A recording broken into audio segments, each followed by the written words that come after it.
I do kiss people on the forehead. I do kiss people on the cheek. I do kiss people on the hand. I do embrace people. I do hug people, men and women. I do on occasion say, ciao Bella. On occasion, I do slip and say sweetheart or darling or honey. That was New York Governor Andrew Cuomo disputing sexual harassment allegations against him in a recorded statement. With regard to unwanted hugs and kisses, he was basically saying, it's okay, I do it to everyone. The governor's statement included a montage of himself kissing and hugging political figures, including former President Bill Clinton. Mr. Cuomo is denying all wrongdoing and refusing to resign. A report from the New York Attorney General corroborated credible sexual harassment allegations from 11 women. It also determined that the governor's denials, quote, lacked persuasiveness and were inconsistent. It's hard to say how long he can effectively resist the growing calls for him to step down. Are you now calling on him to resign? Yes. I think the governor's conduct is disqualifying, and it's why so many Democratic members of the New York congressional delegation and the state legislature called on him to resign several months ago. I'm appalled by the treatment that these women had to put up with. They deserve to be heard, and thank God they were heard, and the governor has to resign. The most important thing right now is for the governor to resign and end the agony he's putting the state of New York through and end the pain that these 11 women are going through. The president believes Governor Cuomo should do the right thing, resign, and leave space for future leadership in New York. Now, if Governor Cuomo does not resign, he could face impeachment. The Associated Press counts at least 82 state assembly members who favor starting that process. That would be enough to prompt an impeachment trial. But that's just the potential political fallout. Governor Cuomo also faces possible prosecution. District attorneys in Albany, Westchester, Nassau County, and Manhattan have all begun formally requesting investigative materials from the state AG's office. But even if prosecutors find it difficult to prove criminal wrongdoing, the report laid bare a persistent culture in the governor's office. According to the AG's report and the women who worked there, it's a culture in which employees were allegedly terrified of the governor's temper. Top aides reportedly circled the wagons to protect Mr. Cuomo from prior investigations.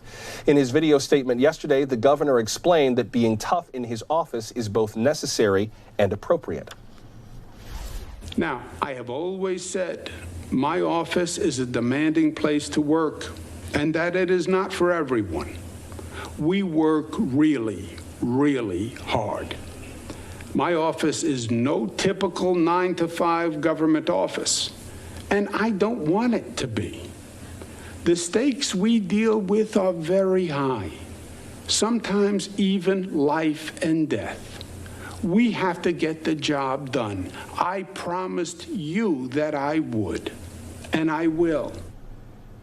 Let's discuss it with Erica Vladimir. She's co-founder of the Sexual Harassment Working Group. 7 former New York State legislative employees formed the group after experiencing, witnessing, or reporting sexual harassment by state lawmakers. Ms. Vladimir, welcome to the program.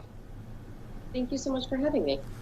Can I just get your general reactions, first of all, to what the governor has said in his defense? You know, what I've basically come to figure out, and as I've had some time to process it, it was gaslighting to the point of being suffocating. The governor tries to put himself as this fierce feminist, really trying to protect himself and, you know, the other members of his staff, his enablers and his gatekeepers, essentially. You know, in the last clip you just showed, he said that his office is not your typical 9-to-5, and he's not wrong there. But what he is wrong about is that it is a typical office in our New York State government, and that is one that is rife with hostile work environment that is toxic and really does lead to sexual harassment. Unfortunately, it's not just the governor's office. What is it with the culture in New York State government, as you see it, that allows for this to persist? Was it, in your view, Governor Cuomo more specifically? Is this something that existed before he got there? How do you see it? Or do you know? It absolutely existed before Andrew Cuomo got into office. In fact, his father, Mario Cuomo, led a series of regional public hearings on sexual harassment in the workplace, including in the New York State Legislature about 30 years ago. And there was not another public hearing until the Sexual Harassment Working Group fought for the first in 2019, and we ended up having two. But there is something that's known as the Bear Mountain Compact, and this has basically been this unspoken rule about what happens in Albany, the harm, the trauma that's inflicted on staff members who are there to do public service because they want to do their work, be recognized just for their work, as one of the victims of Governor Cuomo stated in the report. They are experiencing all of this trauma, and it is being done behind closed doors. And this Bear Mountain Compact is still existing and allows it to stay behind closed doors because it's power abusers who are creating a system to protect themselves and their friends who are also power abusers. And that, I think, is what is really important that everyone understands. Sexual harassment is one manifestation of power abuse. We have seen power abuse rife in Albany, and sexual harassment is one of the ways that it continues to manifest. I'd like to get your reaction to part of what Governor Cuomo said about Charlotte Bennett being a survivor of sexual assault. Watch. I now understand that there are generational or cultural perspectives that, frankly, I hadn't fully appreciated. And I have learned from this. I accept responsibility, and we are making changes. What about this generational aspect of it? I mean, I think that over time, there has been a cultural shift. I mean, there just certainly has, in terms of the way that we view sexual harassment in the workplaces. I mean, we didn't even really talk about it until Anita Hill and Clarence Thomas in the 90s. So I get that over time things have changed, but how do you view what the governor is trying to express there? Honestly, and excuse my language, but it's complete BS. The governor is not taking responsibility for his actions. He knew very well what he was doing. In fact, he signed a law in 2019 championing himself and his women's agenda, created the Women's Equality Party years before that. For him to sit here and say that he had no idea because this was a generational difference.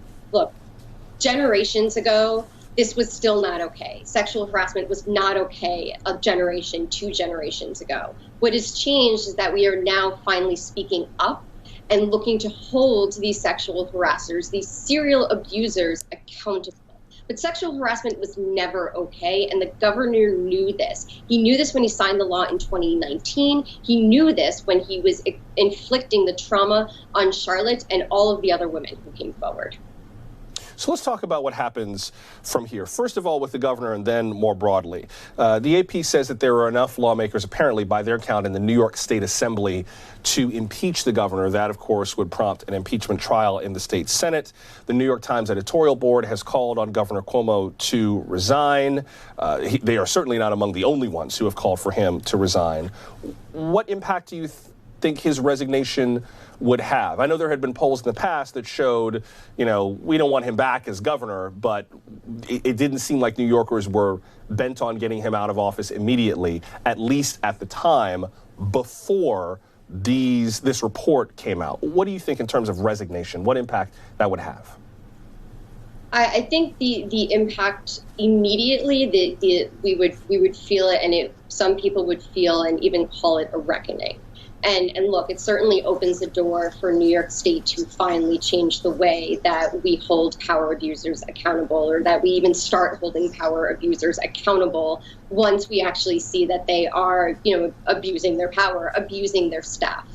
But we also have to remember that Governor Cuomo is not the first, and he certainly will not be the last elected official to sexually harass their staff. There was former Assemblymember Vito Lopez, who was the same way, who would manipulate and gaslight, sexually harass and assault and abuse his staff.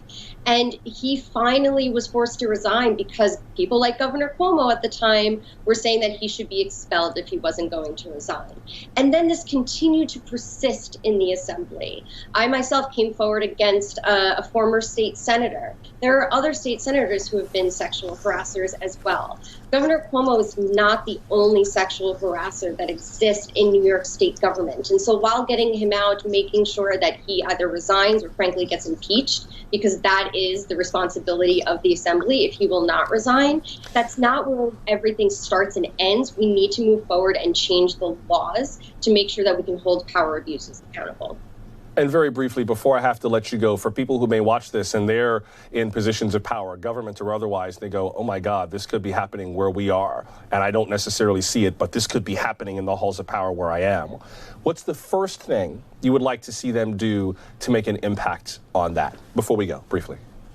Hold public hearings. This was something that we, the Sexual Harassment Working Group, called for from day one because we know that sexual harassment happens behind closed doors, and the only way that we are going to be able to confront it and rectify the system that allows it to persist is to start and continue to talk about it publicly. Hold public space for staffers to talk about their experiences. Erica Vladimir, co-founder of the Sexual Harassment Working Group. I know this doesn't change anything in the past, but I'm sorry for what you had to go through. No one should have to go through that on their job. It's not okay. It needs to stop. I'm sorry you had to deal with that, and I really appreciate you having the courage to tell your story. Thank you very much.